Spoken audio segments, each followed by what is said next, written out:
Alright, what's going on guys, Noah here. Today I'm bringing you my first ever Dota 2 guide video, and this one's going to be over Anti-Mage and how to play him now in the 7.02 current update and beyond. So typically Anti-Mage builds the same exact items every single game, does the same exact thing, does the same exact role.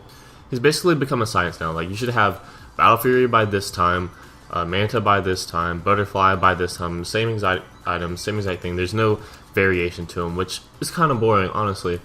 And so when 7.0 released, I noticed that Miracle started building Helm of the Dominator on Anti-Mage, and then I was like, so on top of that I went just for a straight Mjolnir, so I built Helm of the Dominator and Maelstrom, and I had these two items around the same time that I would have a Battle Fury. So Battle Fury costs 4,500 gold, Helm of the Dominator is 1,800, Maelstrom 2,800. So these two items together are only like 100 more than the Battle Fury itself. And so in this video today I'm going to be explaining to you why that the Helm of the Dominator plus the Maelstrom is better than having a Battle Fury. This also scales into the late game when you build Mjolnir from your Maelstrom, and just the different item builds and how to play Anti-Mage now, because there's a different playstyle along with this build. So let's jump right into that. Alright guys, so to compare the damage output between a Battle Fury and a Helm of the Dominator and Maelstrom, I'm going to be attacking this dummy target right here. And so I'm a level 12 Anti-Mage around the same level that you would have these items, around 14-15 minutes in the game. And so I'm just going to be comparing the damage output as if you were to have a Battle Fury rather than a Helm of the Dominator plus Maelstrom. So let's begin attacking.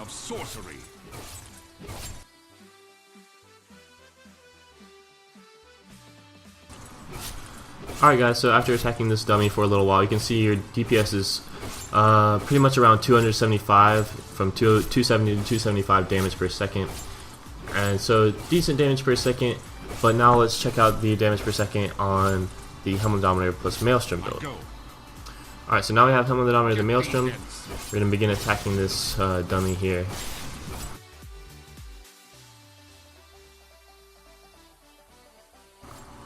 Okay guys, so now we've been attacking this dummy for a while, and so around the same time in the game, 15, 13, 17 minutes in the game, you can either have your Battle Fury treads, or you can have your Maelstrom and Helm of the Dominator. And as you can see, 340 damage per second compared to 275 is a pretty significant boost in damage per second, and this carries on to the late game. Once you upgrade your Maelstrom to Mjolnir, and once you get your Manta style, you do a lot more damage per second with this build than you would a traditional Battle Fury build, which is one of its highlights of this build, and which I really think is better. Not to mention guys, the key to doing this build, one of the biggest perks of the Helm of the Dominator, is you get to dominate a creep. Typically you would want to get an Alpha Wolf, which gives you 30% more damage on top of this, which would make this build significantly better. It's a 30% damage aura for your team, so you want to be around your team a lot. There's health regen creeps, there's attack speed creeps, and so you really are sort of oriented around a more team blade, and so you really become more of a team player as Anti-Mage, which is something that we all know Anti-Mages are not. They are not team players, but I've done this build a lot, and I've won many games in a row doing this build. And I absolutely love it, and this is why I think it's really good. So as you would move on in the game, your next item would be to build a Manta style. And so let's say like another 10 minutes in the game or something, you get your Manta style. Let's compare the damage output of your illusions as if you were to have this build or a Battle Fury build. So let's just do that.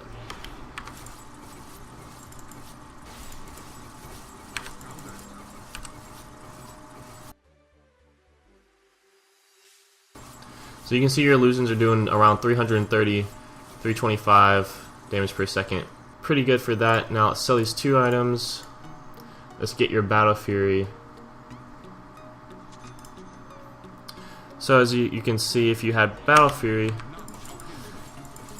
and you had this, you had the Manta style also, your illusions are doing about 100 damage less than they were with your other build, which is honestly huge, because these two items, this is about like 25 minutes in the game, 25, 30, something like that for all of these items. So you're 25, 30 minutes in the game, and with the other build, you can fight significantly better than you can with this build. So if you went the Battle Fury build, you would have to farm for a good 40 minutes before you become an actually viable weapon. Whereas where you get the Helm of the Dominator build, you are a viable weapon from early in the game. As soon as you pick up your helm, you can instantly just about outfight anyone. Alright guys, so just to show you how good this build is, these are my recent stats of Anti-Mage. Currently on a 9-win streak. Every single game I've done this build. Down here, like these were the days where I built like Battle Fury and crap. Like this was a bad match. Like you can see, like sometimes in games you spend too much time trying to get your Battle Fury, and the other team will set you back. And the more and more they set you back, the more less useful you become in the game. So if you can get an early Helm of the Dominator, you can instantly hit the jungle and start farming. And then you can get your Maelstrom and all your items faster, and you are instantly a viable weapon in the game. Alright, so now I'm in one of my typical Anti-Mage games that I played a couple of weeks ago. I have VN Dude supporting me as Treant in this game. He did a really good job. And this really just shows the highlights of this build. So I do get pretty decent farm in this lane. We actually get a lot of kills. They start being really aggressive. But with Treant in my lane, we have really high kill potential. So I do get plenty of kills, not as much last hits, but I do have kills just to make up for the lost golden last hits. And like this Dro here, I'm pretty sure okay, do we kill somebody here? No, sadly we don't. We don't have the lockdown quite yet. So let's just go 5 minutes in the game. So 5 minutes in the game, I have my power treads, I have a lot of agility, some decent stats to tank. Now I'm just gonna start right clicking this guy down. I believe Dude might go down here, but I think I get a kill. Yeah, Dude does go down, but I do eventually pick up this kill on the Kunkka. Thought he was going to blink a lot further away than that. I do almost pick up this kill on this guy, but I don't have any lockdown on my blinks on cooldown, so I wasn't able to get that kill. Alright, so let's move forward to 10 minutes in the game. Just about have my Helm of the Dominator. Just about to pick that up. That is a really big power spike. Believe it or not, getting your Helm of the Dominator. You'll see what I do as soon as I get my Helm of the Dominator, and what makes me so powerful, even 10 minutes in the game. So I do pick my Helm of the Dominator. I got it on the courier coming to me. Alright, so I grab my Helm of the Dominator, and the first thing I do is I hit the jungle. Yeah, normally you hit the jungle with Battle Fury, but now I immediately hit the jungle with my Helm of the Dominator, and I look for an Alpha Wolf. Luckily, I find one immediately. Usually, it can be pretty hard to find these Alpha Wolves. I did get pretty lucky in this game, found one immediately. And so I'm getting the damage increased by 30% from the Pack Leader's Aura, which is an insane damage boost. And it's an aura too, so it helps for everyone in your lane. As you can see, when Venge walks by here, that's another Venge bonus damage aura on top of that. So we do a lot of damage early on in the game, and we can pretty much fight. And so we can pretty much fight anyone in a right-click battle at this point. Especially me and Venge with all of our damage auras. As you can see, look how much damage we do to this Kunkka. We're only 10 minutes in the game. We don't really have our damage items. But we were able to do significant right clicks. And if I didn't have Helm of the Dominator and didn't have all that damage, I might not have gotten him low enough to get that kill right there.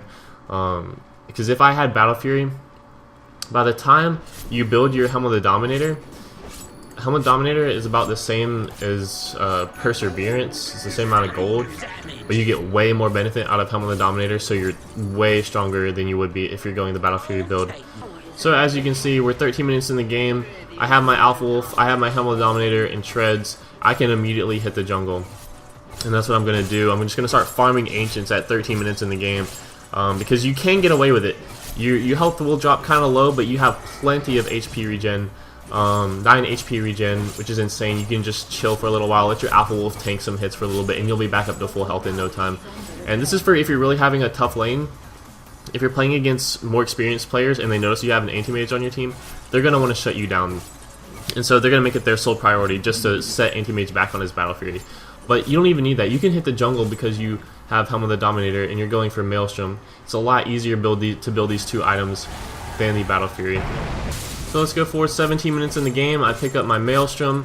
I can easily farm ancient creeps, even these tough ancient creeps. You can see I take these guys out in no time, doing 180 damage, just about, with 258 attack speed.